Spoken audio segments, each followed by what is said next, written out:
And we're speaking to George Christensen, Australian local government councillor, former Liberal National Party federal member of parliament, and a man whose tweet this week got 17 million views, which is massive, all around the world, on his analysis of the Ukraine situation. We've just been speaking to George about the history there and the fact that the story is a little bit deeper than we are led to believe in the West and through the Western media typically. But George, I want to get your view on that play, the power play that went on. We've heard a lot of people's different views in the show this week, but just in terms of what you saw and what you thought Zelensky was up to, what you thought, I guess the Europeans are up to. I mean, we had the meeting with Macron, then we had the meeting with Trump, and then we had the meeting with Starmer and Trump, then we had the meeting with Zelensky and Trump. So it's obviously a staged process. What is actually going on here, in your opinion? Well, here was Zelensky going on one of his worldwide begging tours once again, and I think that Zelensky was very badly advised. The rumour mill has it that all of the never-Trumpers, a lot of the deep state operators, Victoria Newland being one of them, had schooled Zelensky in how he was to approach this meeting, how he was to deal with Trump and Vance.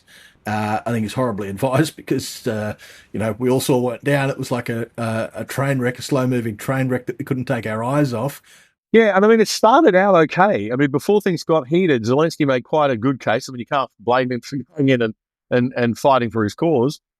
He said that Putin can't be trusted and that Ukraine needed air defense support commitments from the United States and also needed a long-term commitment of security. Obviously, that was the thing that they were pushing for the most. So let's just take a little listen to that part, to be fair, and give Zelensky his minute. This is his case that he put to Trump. Air defense, really, we have big deficit with all these systems, and we need to provide this. We need it very much. Otherwise, Putin will never stop and will go further and further. He doesn't want. He hates us, It's not about me. He hates Ukrainians. He thinks that we are not a nation. He thinks, and he shares these thoughts, I think maybe with your team also, I don't know. But with all the Europeans, in media, officially and not, he always said that there is no such country, such nation, such language, and such life like Ukrainian. No, he really doesn't respect all the Ukrainians, and he wants to destroy us. And you are right, Mr. President, that's 2%. This document, maybe other documents, it's a very good start, very good, but it will not enough to stop this person. So what struck me there looking at that video, George, was that Trump seemed to think that a deal was done. I mean, I know the Americans had a press conference set up. They had the flags up, the Ukrainian and American flags are ready to make a post-deal signing press conference. So they thought they were that close to it.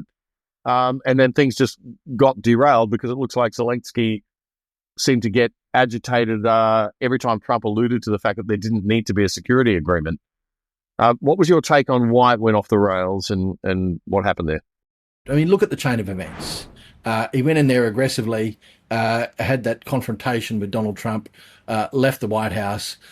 Next thing, a whole heap of European leaders start posting on social media the same message. Bizarre, exactly the same message, almost like an orchestrated campaign. Next thing, you very quickly have European leaders descending into London. There, everyone fawning themselves, trying to outdo each other to see who can fawn and splash more cash at Zelensky than the other. And then after the press conferences and all that's done, you read the fine print of everything that everyone said, and it's only if the US comes with us. Then the next thing, Donald Trump, who is, he might not be a good chess player, but he's bloody good at checkers. And he jumped him. He jumped all of them by just saying, okay, we're going to turn off the taps. No more military funding for Ukraine. And next thing, Zelensky is capitulating. So Donald Trump is always masterful at the deal. He has got what he wants, and what he wanted was peace. And I guarantee you that there will be a quick move to go back to what was decided only a few months into the Ukraine conflict that happened at the Istanbul and the Istanbul Accords. That'll be dusted off, might be a little bit changed here and there, but nonetheless, Russia will essentially annex that Donbass area, the Donetsk and Luhansk, or it'll be considered sort of a no man's land that belongs to no one, although Russia will probably have peacekeepers in there. And that'll be it. I think it is a fiction that they're going to keep on moving eastward. The question is, keep on moving westward rather. The question is NATO going to keep on moving eastward, or will they just stop that now? And I think that will be a condition of whatever peace agreement comes out, that Ukraine is never joining NATO. But what's not going to help, Damian, is the talk from politicians like Anthony Albanese, who just wants to be part of the action, puffing out his chest and saying we're going to send Australian troops over there. I mean, my goodness. Why should Australian men and women of our armed forces be sent over to Eastern Europe to potentially die in a conflict that has absolutely nothing to do with us? I think that man should stand condemned for that statement. That was absolutely ridiculous. It is political posturing, and it is posturing with the lives of young Australian men and women. It's so wrong. Yeah, absolutely. Something else that was interesting was also that, the American media assuming en masse, the mainstream media, the old media, assuming that Trump had made an error and that J.D. Vance had made an error, and saying that this was a big embarrassment.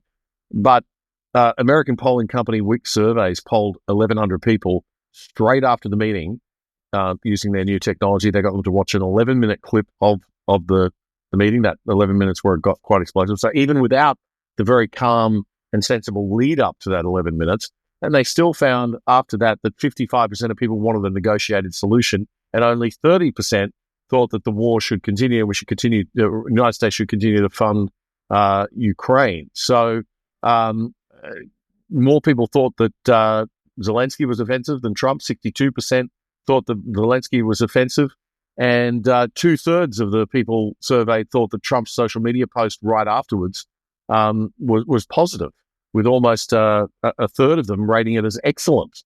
So, and this is a broad spectrum segment of the population, 1,100 people, equally Democrat and Republican voters. So once again, the old media getting the narrative wrong, or trying to drive their own narrative that isn't shared by the audience. There's a reason that he made it all public, Damian. He knew how it would go down. He was very careful in his language, saying to Zelenskyy, you haven't thanked America yet. You haven't thanked the American people. That language played very well with the American public, because it's true. It's true. Yeah, it wasn't as out of control as people think it was. I mean, Trump was very cautious and measured. Even when he got angry in a very measured way, I thought. And he said, this is going to make very good television. I think it's important that people see this. I think it's important people to get to see what we're dealing with in terms of, try to get to a reasonable peace deal. Now, just one thing I want to show you before we finish, George, I want to get your thoughts on. There was that little bit where Zelenskyy, it was quite extraordinary because, again, we're dealing with somebody who's got incredible hubris and must have had the full weight of a strategy of the Europeans behind him to have the guts to do this. I was going to say something else then, but to have the guts to do this, he really, he's sitting there telling Donald Trump, he said it twice, and I think a lot of people might have missed it, but he said, you will feel the influence. You will feel the influence to Donald Trump when Trump was saying, don't tell me how I'm going to feel, what I'm going to feel, or how I'm going to feel. Let's just have a quick look at that clip.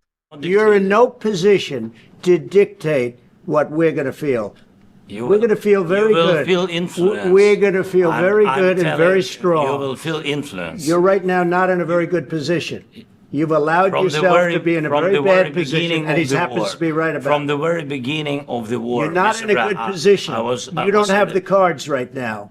With us, you start having not cards. Playing cards. Right now, you don't. You're playing cards. Mr. President. You're playing I'm very cards. serious. You're gambling with the lives of millions of people. You're gambling with World War III. What do you think You're gambling with World War III.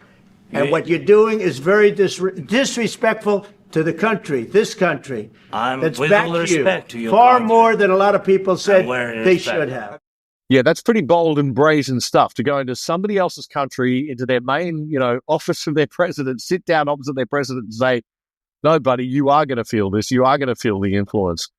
You've got to have some chutzpah to say that, right, to the president of the United States. What do you think that reveals? Well, what it immediately revealed was the Trump truism, you're not holding any cards, buddy. You don't have the cards. So I think it reveals that there was a strategy that Zelensky sort of got himself roped into that involved probably some deep state players. That's yet to be proven. Certainly European leaders, because there was an orchestrated campaign that locked in straight after that. It was to all put pressure on the Trump administration to back down and just lackey up with the money. And they did not. It went the opposite way. And, Donald Trump, that truism I said, you're not holding any cards. Well, he might have had his poker face on at the meeting, but a few days later he folded. And the posts to social media show that he has folded. He now wants to pursue a peace deal under President Trump. That was the words that were used, under President Trump, and that he regretted what was said at the meeting. A little bit short of an apology, but nonetheless, you can probably take regret and move on. George, thanks very much for your insights and for your time. And people should check out that post on X. 17 million views. What's your X handle? Mate, it's at Nation First Ost, AUST. Great, at Nation First Ost. Thanks, George, for your time. We'll see you again soon. Thank you. You may have noticed if you've been overseas on holiday recently that you can log into your streaming services like Netflix or Prime in other countries, but the shows they offer are different and sometimes even better. You're paying good money for those subscription services. Why can't you watch? Well, with a virtual private network, or VPN, you can log in from home here in Australia with an internet address from anywhere in the world. And big corporations and big government can't see where you are.